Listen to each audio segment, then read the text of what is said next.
Graça e paz, queridos. Mais uma vez estamos juntos aqui, um prazer estar com vocês mais uma vez nesta aula da Escola Bíblica Dominical para jovens e adultos. E hoje nós vamos fazer a lição 7 da nossa revista Fundamentos. Estou com muita saudade de estarmos juntos em classe, mas enquanto nós não podemos, Deus vai nos concedendo esse privilégio, dessa ferramenta de estarmos aqui virtualmente, chegando a você na sua casa. E aí você pode se planejar e acompanhar essas lições, tá? Gostaria de fazer uma oração com vocês antes de nós iniciarmos. Feche seus olhos, vamos orar ao Senhor. Pai, muito obrigado, Deus, por essa oportunidade de estarmos mais uma vez ministrando a sua palavra, Senhor, os corações dos nossos irmãos. Senhor, que haja graça, que haja unção, Senhor, que o seu poder seja manifestado através desse estudo e que nós possamos, ó Deus, nos aproximar mais de Ti com esse ensino. Seja sobre a casa de cada um que está nos ouvindo, assistindo, derrama a sua graça sobre a família. Senhor, esteja fortalecendo neste momento de distanciamento, que eles possam sentir-se abraçados por Ti, no nome santo de Jesus. Amém. Bem, nós temos a revista Fundamentos. Quero lembrar mais uma vez, se você não pegou ainda, pegue aqui na nossa igreja. Vamos dar sequência ao nosso estudo, a vocação ministerial, lição 7, um assunto muito importante para nós cristãos. Eu quero fazer a leitura com você de alguns textos bíblicos. Se você puder acompanhar, nós vamos ler 1 Pedro capítulo 4, 10, e também vamos fazer a leitura no livro de Atos, capítulo 20, verso 24. Então, vou te dar um tempinho aí para você achar. Primeira carta de Pedro, capítulo 4, verso 10, está aí na lição, tá? Está aí na revista, se você tem. Diz assim, cada um administra aos outros o dom como o recebeu, como bons dispenseiros da multiforme graça de Deus. Mais uma vez, cada um administre aos outros o dom como recebeu, como bons dispenseiros da multiforme graça de Deus, ou como bons administradores, da multiforme graça de Deus. Em Atos, capítulo 20, verso 24, nós vamos ler o seguinte, Paulo falando, o apóstolo Paulo: porém, em nada considero a vida preciosa para mim mesmo, desde que eu complete a minha carreira e o ministério que recebi do Senhor Jesus para testemunhar o evangelho da graça de Deus. Coisa maravilhosa, Paulo falando aqui, Ele não considera a vida dele preciosa desde que ele complete a carreira e o ministério que foi proposto para ele, que ele recebeu de Jesus. Sobre isso nós vamos falar um pouquinho hoje, sobre a vocação ministerial. Na introdução está escrito assim, o nosso tema de hoje está vinculado à identidade e à natureza com a qual fomos criados e aos dons espirituais recebidos. Todo indivíduo foi feito com certas características específicas e, no caso dos crentes, acrescente-se ainda as habilidades espirituais. Então, o que ocorre? Vocação é um tema um pouquinho, às vezes, complexo para muitos ainda. Mesmo que você tenha algum tempo de igreja, sempre você vai se perguntar o que você pode fazer na obra de Deus, para que você foi chamado, qual é o seu chamado, Então, esta vocação ministerial, a gente já responde aqui pelos esses dois textos que nós lemos, de que todos nós somos chamados e vocacionados. Na verdade, quando alguém perguntar para você, que já é crente, convertido em Jesus, qual é a sua vocação, você precisa responder na ponta da língua: não, eu sou vocacionado a servir aos outros em amor. É o que o apóstolo Pedro, ele fala aqui nessa carta que nós lemos no capítulo 4. Ele fala que nós fomos vocacionados em amor para servir uns aos outros. Então, todo crente, a partir do momento que ele se encontra com Jesus, a partir do momento que ele tem a consciência de que ele é um filho de Deus, ele automaticamente ele está vocacionado a servir. Nós fomos chamados para servir. Todo cristão foi vocacionado para servir. Então, a sua primeira vocação, querido, você já descobriu. Você foi chamado para servir aos outros, em amor, transbordar este amor que Deus te deu. Então, abundantemente, como fala o apóstolo Pedro. E Paulo também vai falar que, olha, eu não tenho minha vida preciosa, eu não vou descobrir, eu não me importo se eu quero, não me importo com meus projetos, meus planos pessoais. Antes importa eu cumprir a carreira que me foi proposta por Jesus. Então, Deus lhe propôs uma carreira. Deus lhe chamou. Você foi criado com um propósito. Todos nós fomos criados com um propósito. Nós não estamos aqui no mundo à toa. Você não veio ao mundo. Deus tem um propósito na sua vida. Deus tem um propósito na minha vida. Quando nós olhamos aqui, vamos fazer uma analogia, o celular, ele antes de chegar na minha mão, antes de chegar na sua mão, alguém planejou isso, alguém mentalizou isso, alguém projetou isso aqui. Não, esse celular vai cumprir um propósito.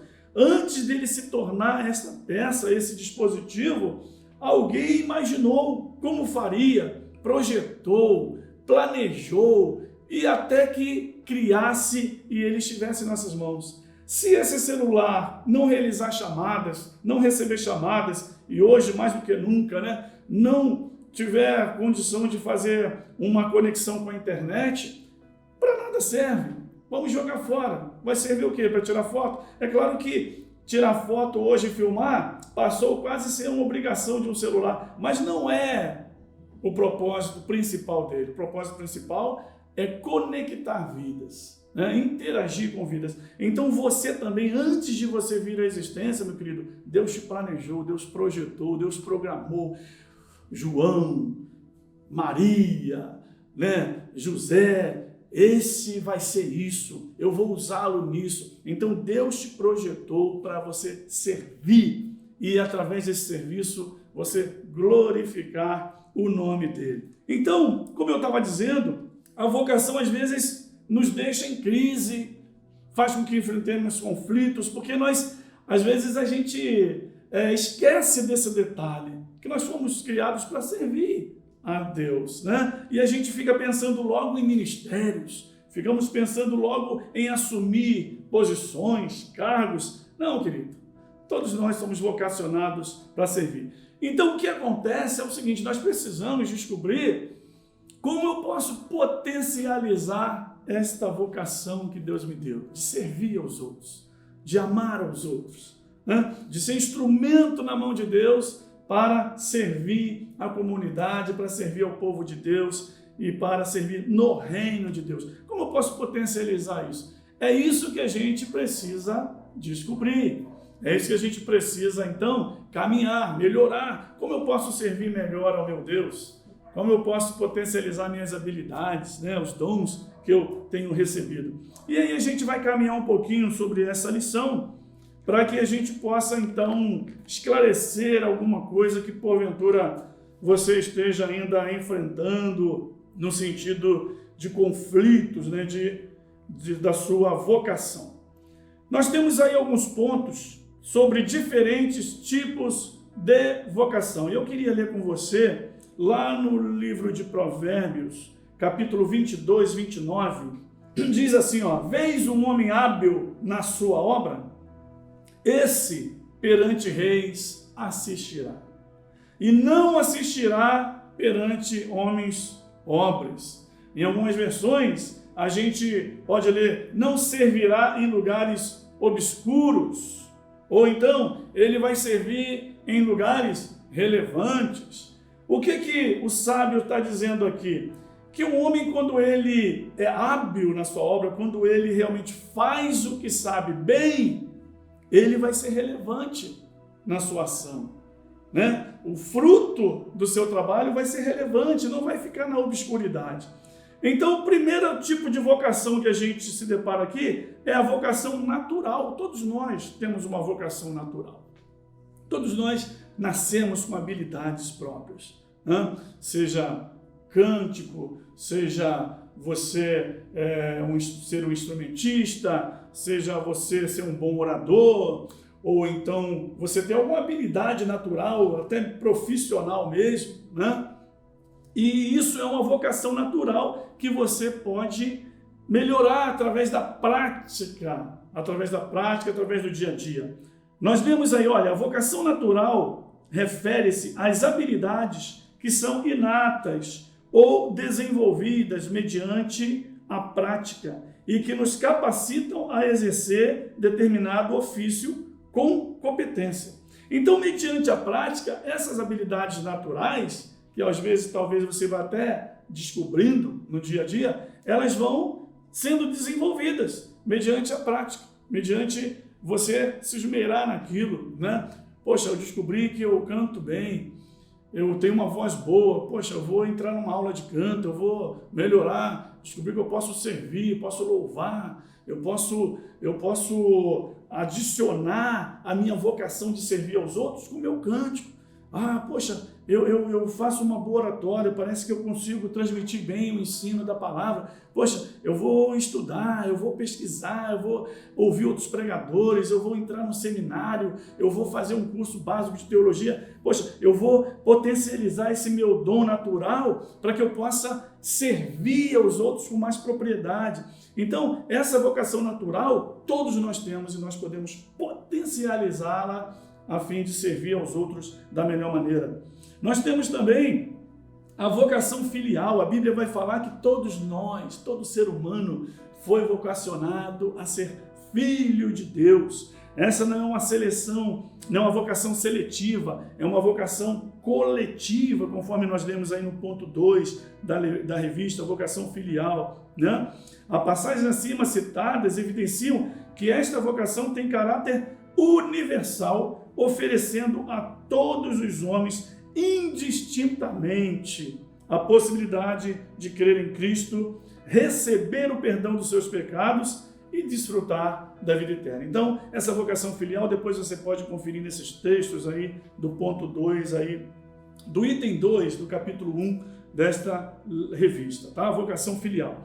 E também nós temos a vocação ministerial. E aí eu quero ler com você aqui, primeira carta de Pedro 4,10, é o que nós lemos, né? É o texto básico da lição. Servindo uns aos outros conforme o dom que cada um recebeu, como bons despenseiros da multiforme graça de Deus. Eu creio que você já ouviu muito esse termo, multiforme graça de Deus, e vale a pena, eu sei que você sabe, mas vale a pena a gente reforçar, multiforme graça de Deus, ou seja, várias maneiras da graça de Deus ser manifestada.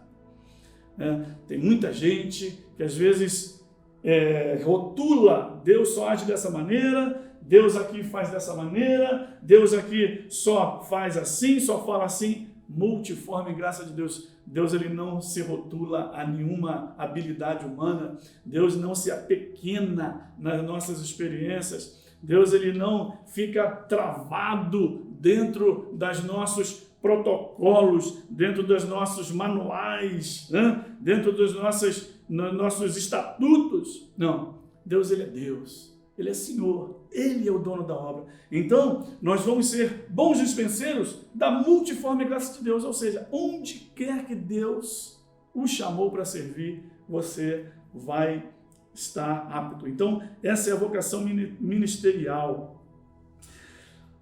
Lá no Salmo 100,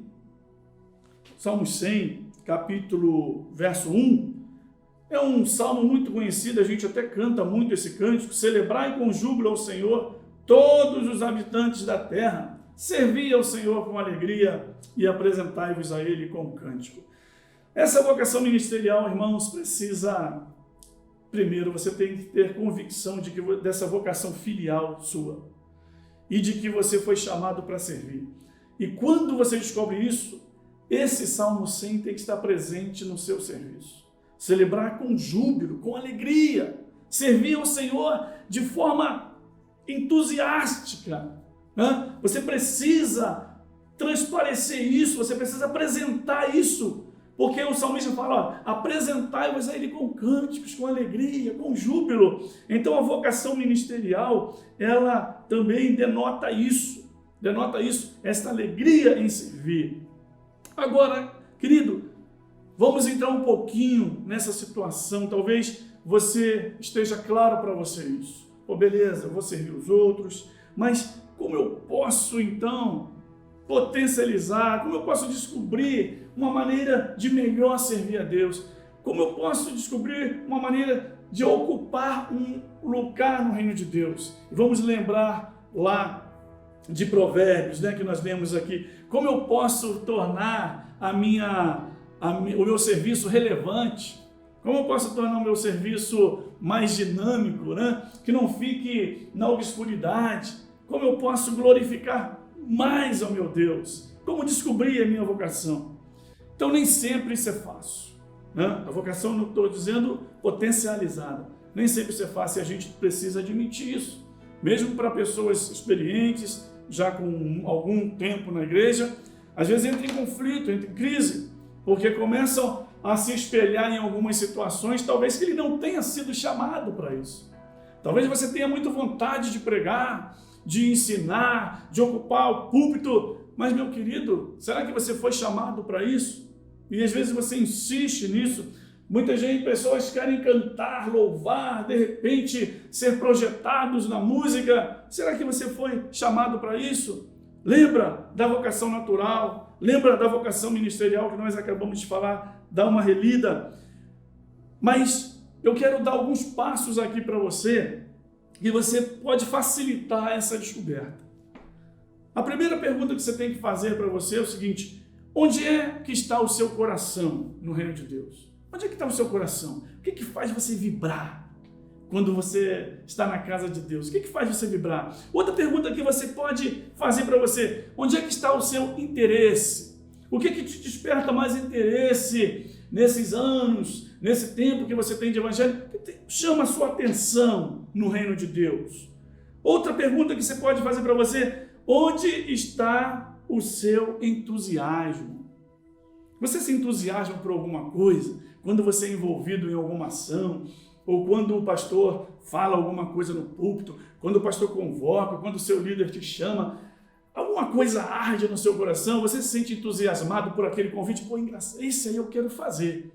Isso aí eu quero. Seja qual for o convite, ajudar na cozinha, distribuir alimentos, separar, vir para aqui para a igreja para ajudar a arrumar, alguma coisa te chama mais atenção, você pode responder e chegar próximo da sua vocação, da potencialização da sua vocação, respondendo essas três primeiras questões. Onde é que está o seu coração? Onde é que está o seu interesse? Onde é que está o seu entusiasmo? Onde é que transborda de amor?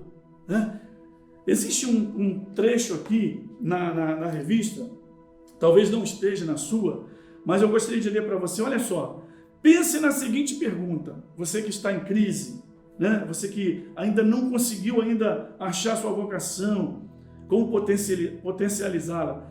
Olha só, faz essa pergunta para você. Se você tivesse todas as condições físicas, espirituais, materiais, para fazer algo no ministério cristão, se você tivesse tudo isso, dinheiro, tempo, condição de saúde, você estivesse se sentindo bem espiritualmente, reúna tudo isso. Se você tivesse todas essas condições para fazer algo, o que você gostaria de fazer? Se você estivesse reunindo todas essas condições, se não tivesse nenhum impedimento para você, é um bom sinal para você descobrir o que você vai fazer com a sua vocação, o que você pode servir melhor, como você pode servir melhor ao seu Deus. Tá bom? Então, é importante você fazer essas perguntas. Agora, nem sempre aquilo que atrai você vai ser possível exercer. Isso você precisa estar claro. Nem sempre aquilo que você gosta, né? Eu falei aqui no início, nem sempre aquilo que você admira, nem sempre aquilo, às vezes, que você deseja fazer vai ser possível, irmãos. Tá? A gente precisa entender isso. Tá? Por exemplo, eu vou dar um exemplo clássico aqui.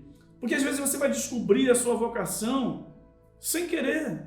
Ou então, ajudando.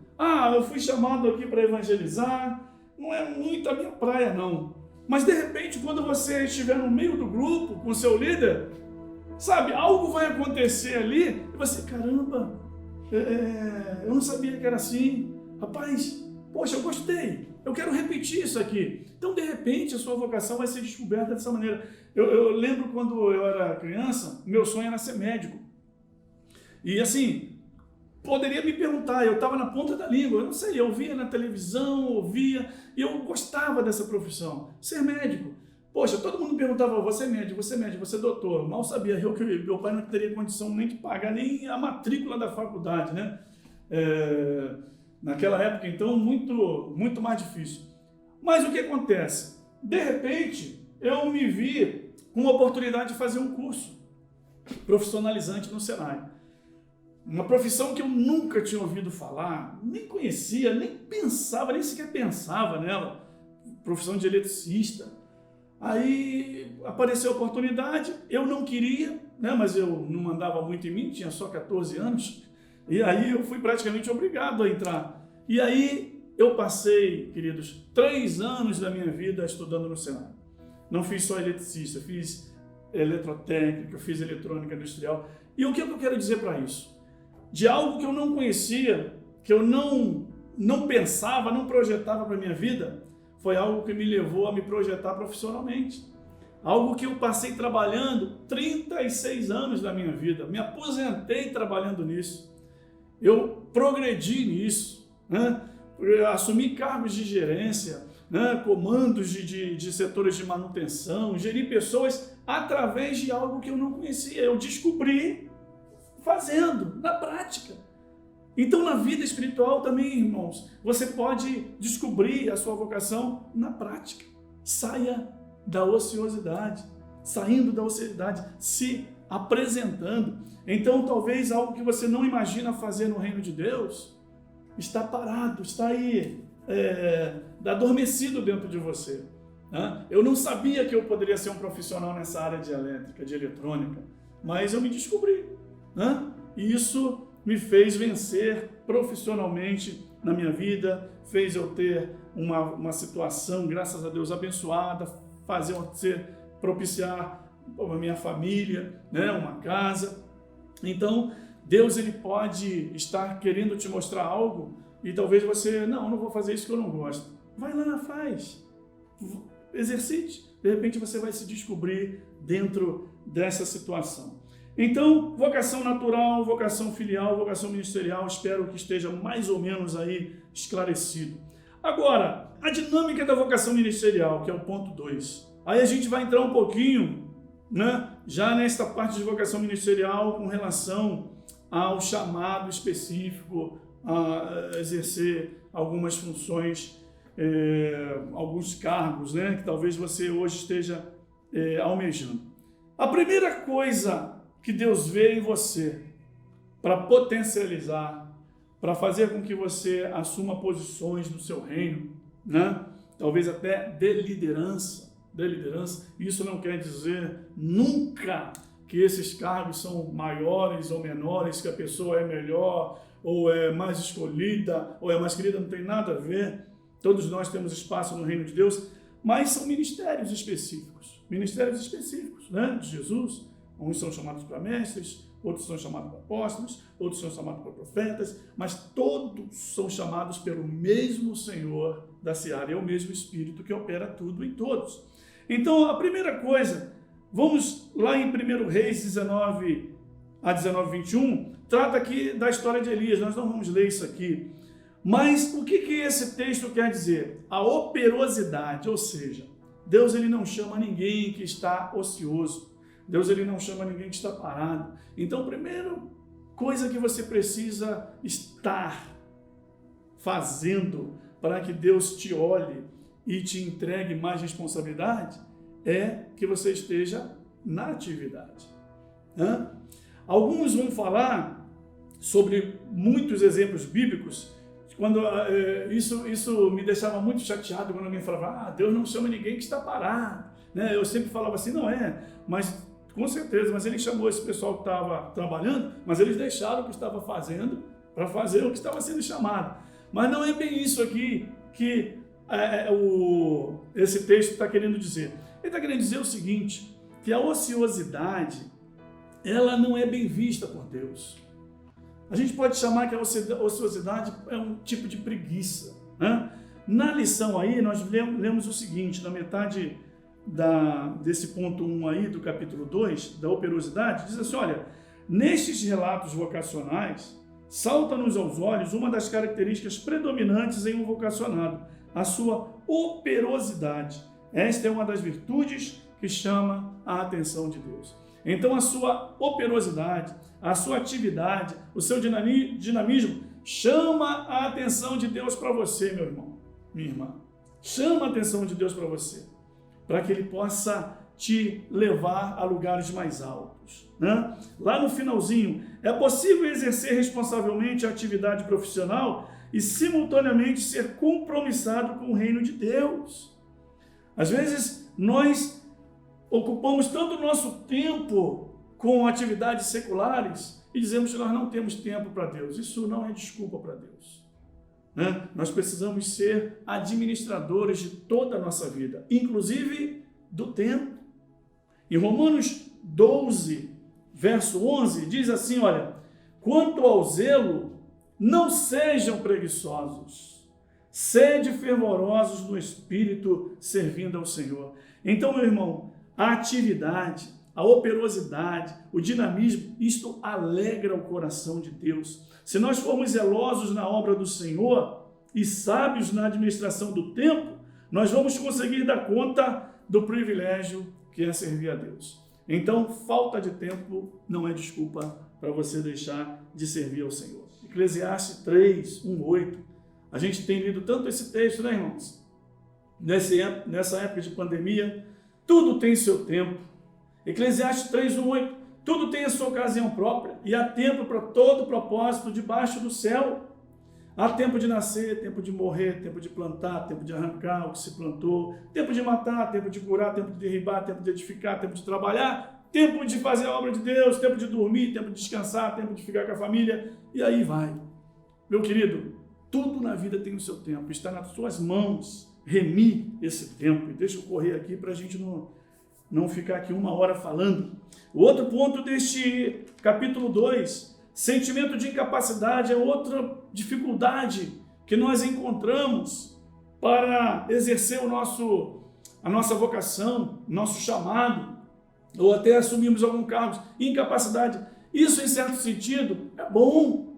É bom que você se sinta incapaz, porque o poder de Deus se aperfeiçoa na fraqueza.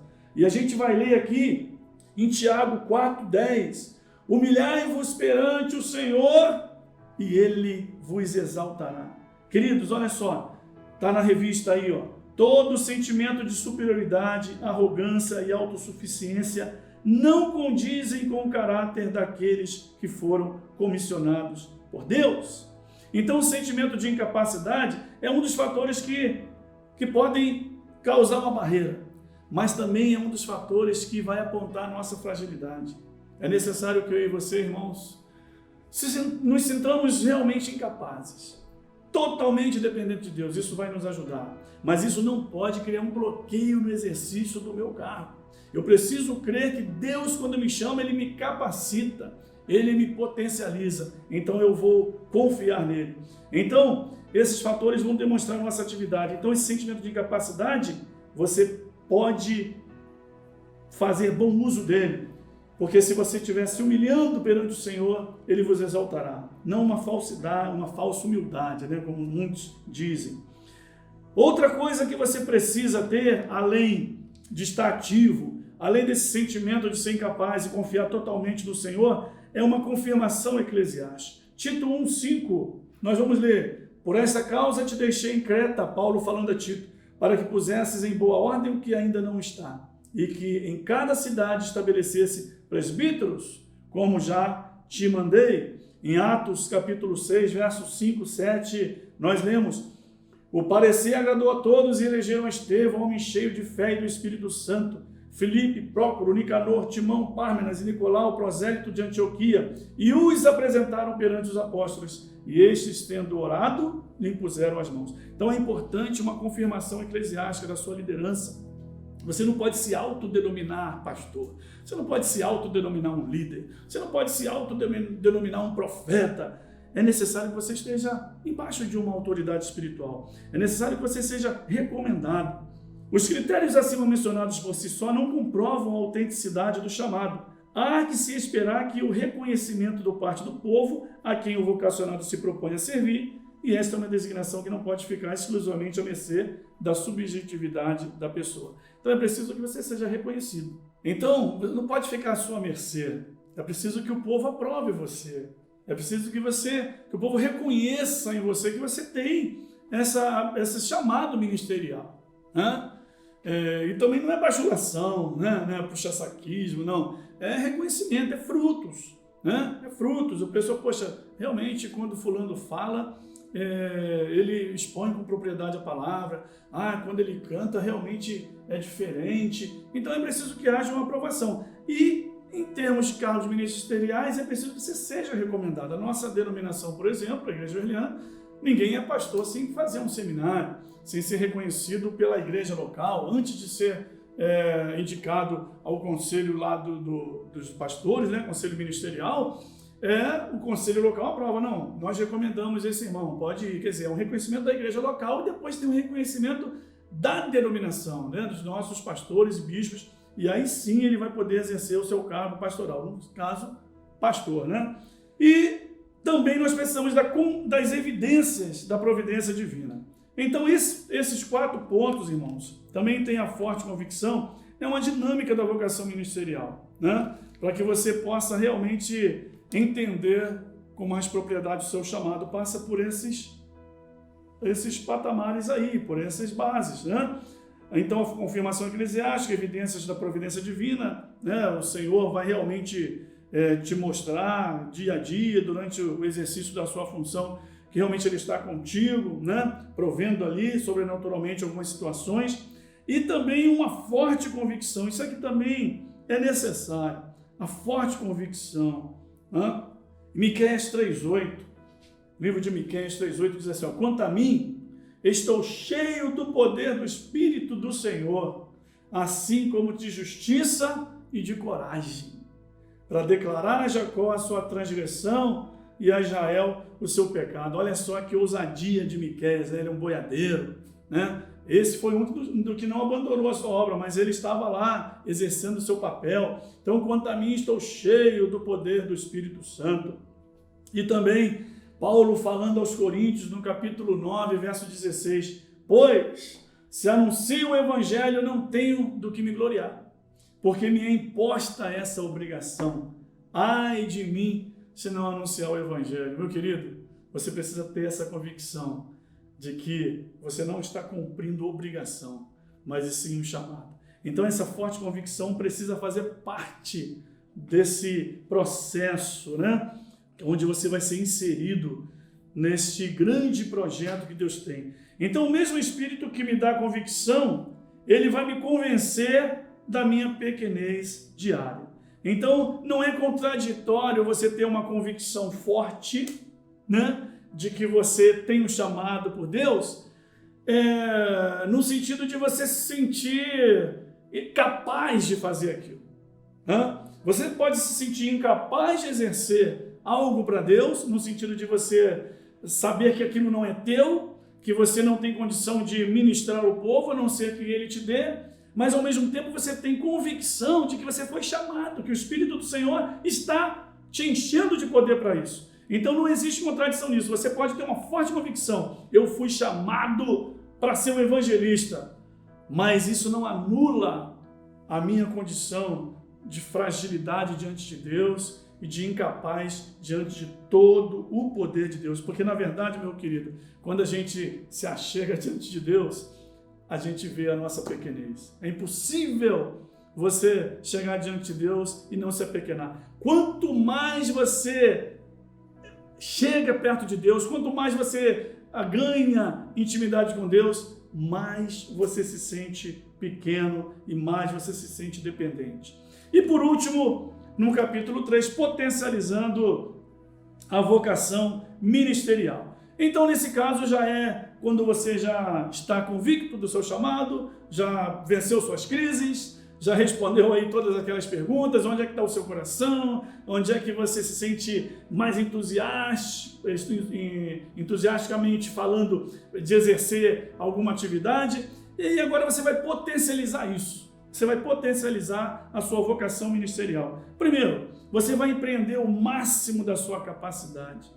Olha o que Eclesiastes fala, né? O sábio escrevendo o livro de Eclesiastes, capítulo 9, verso 10. Tudo quanto te vier a mão para fazer, faze-o conforme as tuas forças. Olha só que interessante. Porque no Seol, para onde tu vais, não há obra, nem projeto, nem conhecimento e nem sabedoria alguma. Então, tudo que vier na tua mão hoje, faz. Existe aquele ditado, né? Não deixe para amanhã o que você pode fazer hoje, porque amanhã você já não pode mais estar aqui. É justamente isso aqui, olha, tudo que tiver à mão, faz, conforme as tuas forças, porque no Seol, né? No futuro, você não sabe. Então, você tem que empreender o máximo da sua capacidade. Marcos 12:30 também. Amarás, pois, o Senhor teu Deus de todo o seu coração, de toda a tua alma, de todo o seu entendimento, de todas as suas forças. Meu querido, é de todo o seu coração, é de toda a sua alma, é com todas as suas forças. Não se esmere na força do seu pastor, é com a sua força. Não se esmere na força do seu líder, é com a sua força. Não se esmere no entendimento de alguém que você admira muito, é com o teu entendimento. Deus exige isso de você. Muitas vezes nós nos sentimos incapazes de fazer a nossa vocação, exercer a nossa vocação, porque a gente quer fazer igual o Silas Malafaia, nós queremos fazer igual o presbítero Hamilton, nós queremos cantar igual o fulano. Você foi chamado para ser você. Então, Jesus está falando que você precisa amar o seu Deus de todo o seu coração, com toda a sua força. Quais são as suas forças? Empreenda toda a sua força.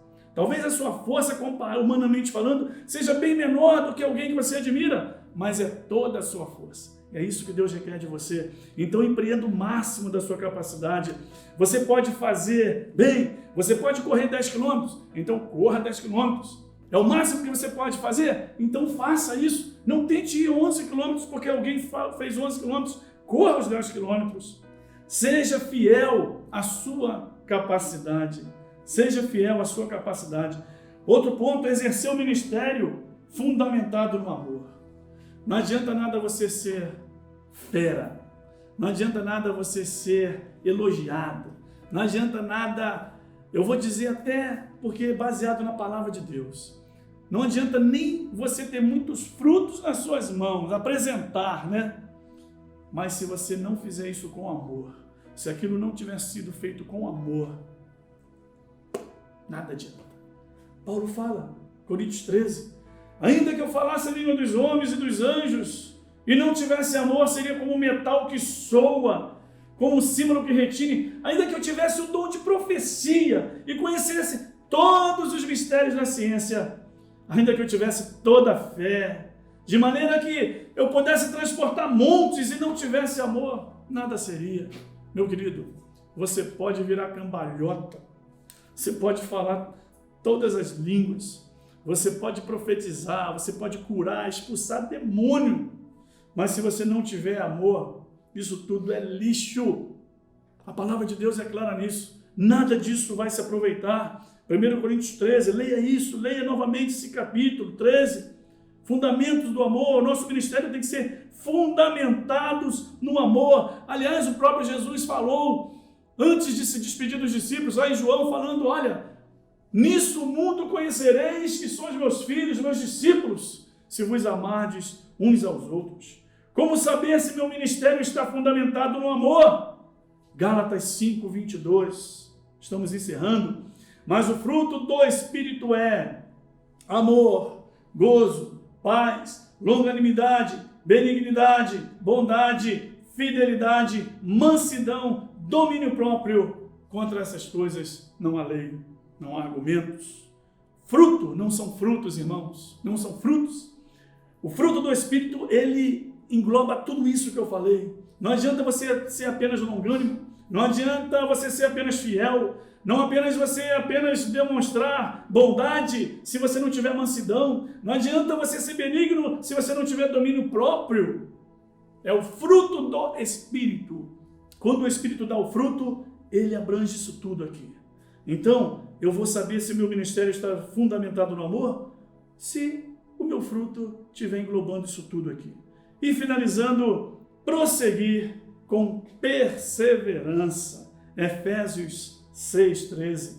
Portanto, tomai toda a armadura de Deus para que possais resistir no dia mau e, havendo feito tudo, permanecer firmes. Hebreus 5, 7 a 8. O qual nos dias da sua carne, falando de Jesus, tendo oferecido com grande clamor e lágrimas, orações e súplicas ao que podia livrar da morte, tendo sido ouvido por causa da sua reverência, ainda que era filho, aprendeu a obediência por meio daquilo que sofreu. Nem sempre você vai ficar alegre.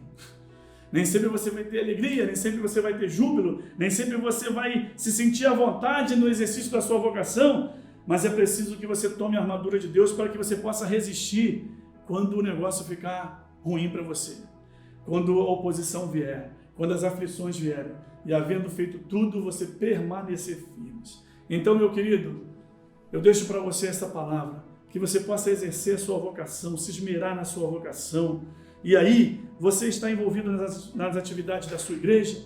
É uma pergunta que eu deixo para você. Você está envolvido nas atividades da sua igreja? Você contribui com algum ministério na sua igreja? Participa de alguma obra de amor, de caridade? Exerce com fidelidade seus dons, ajudando assim a igreja em sua edificação?